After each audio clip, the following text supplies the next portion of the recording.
Assalamualaikum warahmatullahi wabarakatuh. Salam, Om Swastiastu, Namo Buddhaya, Salam Kebajikan. Halo semua, perkenalkan, saya Syahrasari Suhendra dengan NIM 2024010010.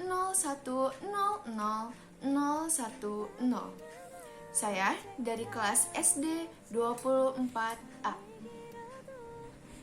Oke, pada kesempatan kali ini saya akan membahas mengenai salah satu materi pada mata kuliah Pendidikan Kewarganegaraan yang diampu oleh Ibu Dr. Hajah Wiwin Winarni MMPD yang berjudul Identitas Nasional. Definisi identitas nasional. Nah, identitas nasional ini terdiri dari dua kata dasar, yaitu identitas dan nasional. Nah, identitas adalah ciri-ciri, tanda-tanda, atau jati diri yang melekat pada seseorang atau sesuatu yang membedakannya dengan yang lain. Sedangkan nasional adalah identitas yang melekat pada kelompok yang lebih besar yang diikat oleh kesamaan-kesamaan seperti budaya, agama, dan bahasa.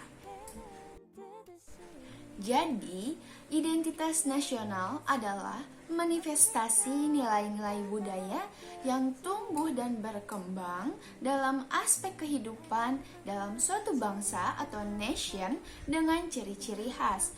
Dan dengan ciri-ciri khas tersebut, suatu bangsa berbeda dengan bangsa yang lain dalam kehidupannya. Oh ya, di sini ada parameter identitas nasional. Yang pertama itu pola perilaku.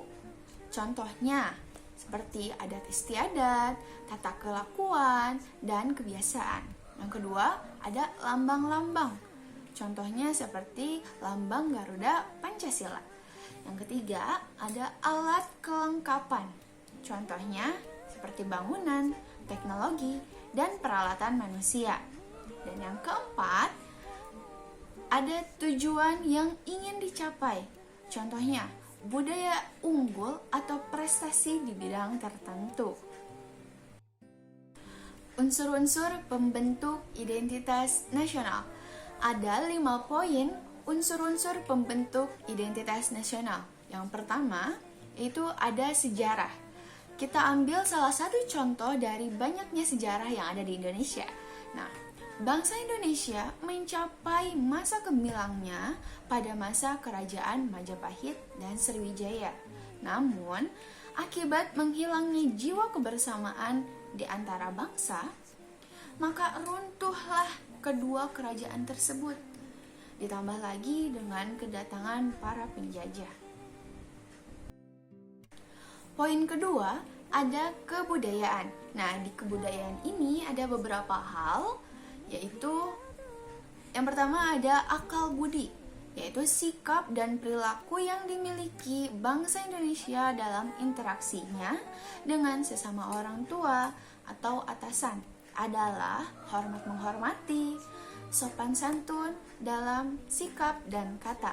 Nah, yang kedua ada pengetahuan atau knowledge, dan yang ketiga ada peradaban yang meliputi aspek ideologi, politik, budaya, serta pertahanan dan keamanan. Poin ketiga ada suku bangsa. Nah, keberagaman di satu sisi dapat menjadi kebanggaan dan ciri khas nasional.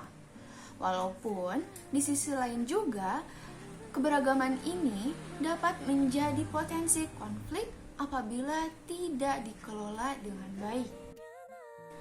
Poin keempat, ada agama. Di Indonesia ini ada 6 agama yang diakui, yaitu Islam, Kristen, Katolik, Hindu, Buddha, dan Konghucu. Yang kelima atau yang terakhir ada bahasa. Terdapat 700 bahasa daerah dari Sabang sampai Merauke. Bahasa Indonesia sendiri dikenal sebagai bahasa Melayu yang merupakan bahasa penghubung atau lingua franca oleh berbagai etnis yang mendiami kepulauan Nusantara. Oke, beralih dari unsur-unsur pembentuk identitas nasional, kini kita berada di prestasi anak bangsa. Ya, seperti yang telah kita ketahui, banyak sekali prestasi yang telah diraih oleh anak bangsa Indonesia ini yang tentunya membuat kita sebagai masyarakat Indonesia merasa bangga. Nah, di sini ada prestasi anak bangsa di berbagai bidang. Nah, yang pertama di bidang teknologi, yaitu ada satelit Palapa A1 atau 8 yang merupakan satelit komunikasi pertama Indonesia. Yang kedua di bidang akademik. Salah satunya ada prestasi anak bangsa dalam Olimpiade Matematika yang berhasil meraih medali emas dan perak. Dan yang terakhir di bidang olahraga itu ada Taufik Hidayat yang merupakan salah satu atlet bulu tangkis yang berhasil menjadi juara dunia pada tahun 2005. Selain prestasi anak bangsa, ada juga ciri khas Indonesia yang telah mendapat pengakuan secara internasional. Nah, seperti di bidang budaya ini, ada batik Indonesia yang telah mendapat pengakuan oleh UNESCO sebagai warisan budaya. Sampai-sampai batik ini memiliki museum yang berada di Jerman. Yang kedua, Taman Ganesha atau The Kingdom of Ganesha yang berada di Belgia. Dan yang ketiga, itu ada gamelan. Nah, alat musik gamelan ini sangat diminati oleh universitas terkemuka di dunia seperti Universitas Oxford dan juga Harvard. Di bidang kuliner, ada rendang dan nasi goreng yang telah diakui sebagai makanan terlezat versi CNN. Tak ketinggalan juga gado-gado dan sate yang berhasil masuk ke dalam daftar makanan terlezat versi CNN. Selain itu, di bidang mode, ada kain tenun khas Indonesia yang telah dipakai oleh Gucci, yaitu salah satu merek internasional. Juga desainer-desainer asal Indonesia yang telah berhasil mendunia, seperti Anissa Hasibuan, Ivan Gunawan, dan lain-lain. Jadi, kesimpulan dari materi identitas nasional ini adalah jati diri bangsa yang mencerminkan budaya, sejarah, dan karakter khas yang membedakan Indonesia dari negara lain. Identitas ini terbentuk dari keragaman suku, agama, bahasa, budaya, dan prestasi bangsa. Selain itu, pengakuan dunia terhadap batik, gamelan, dan kuliner Indonesia menunjukkan kuatnya identitas nasional di kancah internasional. Oke, cukup sekian pembahasan materi kali ini. Kurang lebihnya saya mohon maaf. Terima kasih atas perhatian Anda.